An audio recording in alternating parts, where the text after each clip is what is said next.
তুমি যদি আমার শরৎ নিয়ে আমাকে তালাশ করার জন্য এক বিগত অগ্রসর হও, আই বান্দা আমি রব্বুল আলামিন তোমার জন্য দুই বিগত অগ্রসর হও। জোরে করে বলুন সুবহানাল্লাহ। এই বান্দা তুমি যদি আমি রবের জন্য এক হাত অগ্রসর হয়ে যাও, তো আমি রব তোমার জন্য দুই হাত অগ্রসর হব।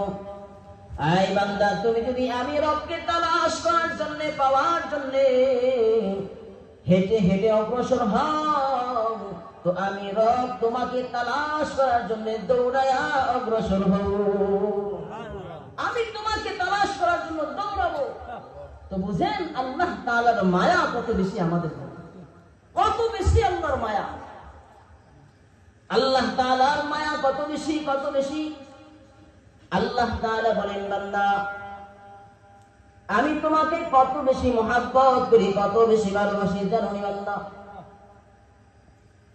100 ভাগ মায়া আমি রবের নিকট, 100 ভাগ মায়া। ওই 100 ভাগ মায়া থেকে আমি আল্লাহ তাআলা 99% মায়া আমি রব রেখা দিলাম।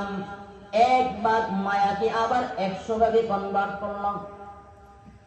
ওই 1 ভাগ মায়াকে 100 ভাগে কনভার্ট করিয়া ওইখান থেকে 1 ভাগ মায়া আমি মানুষকে এবং সমস্ত মাখলুককে দান করলাম। শুধু বান্দা তাই না, এই 1 ভাগের একটু মায়ার এত পাওয়ার। সন্তান যখন অসুস্থ হয়ে যায় তো মা পাগলের মতো হয়ে যায়, ঠিক কিনা বলে? সন্তান যখন বিপদে পড়ে যায় বাবার কানে খবর আসলে বাবাও পাগলের মতো ছোটাছুটি করে। হায় রে 1 ভাগ মায়ার কি পাওয়ার, কি পাওয়ার! হায় রে সামান্য মুরগির বাচ্চাও যদি মারা যায় তো মুরগির মাতে ছটফট করতে থাকে, সারাক্ষণ ডাকতে থাকে, কি মায়া! আল্লাহ তাআলা বলেন 1 ভাগের একটু মায়ার এই পাওয়ার। এই বান্দা আমি রবের নিকট এত পরিমাণে মায়া।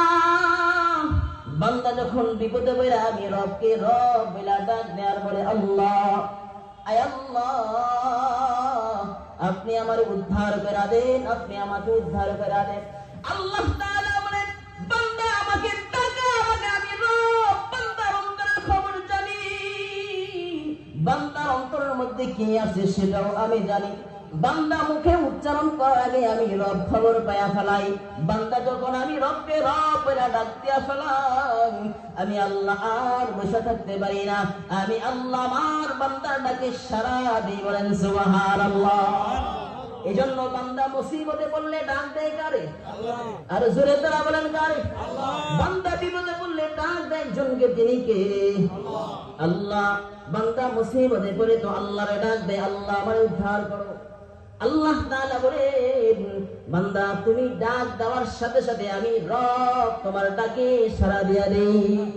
এজন্য আল্লাহ বলেন আমি তো বান্দা ঘুমাই না, নামুন আমার কোনো ঘুম নাই, লা নামুন আমার তন্দ্রাচ্ছন্ন নাই, কিছুই নাই।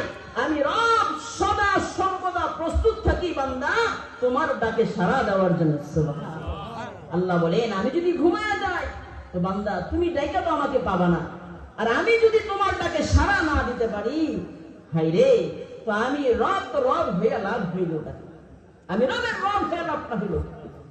এজন্য বান্দা তুমি যখন আল্লাহকে ডাক দিবে, আল্লাহ বলেন ওই বান্দার ডাক দেওয়ার সাথে সাথে আমি রব তার ডাকে সাড়া দিয়ে দিচ্ছি, সাথে সাথে সাড়া দিয়ে দিচ্ছি। এজন্য দ্বীনি মজলিস, জিকিরের মজলিস, এটা আল্লাহ তাআলার নিকট অনেক দামি, অনেক দামি। কত দামি শুনবেন, কত দামি শুনবেন এই মজলিস? শুনবেন?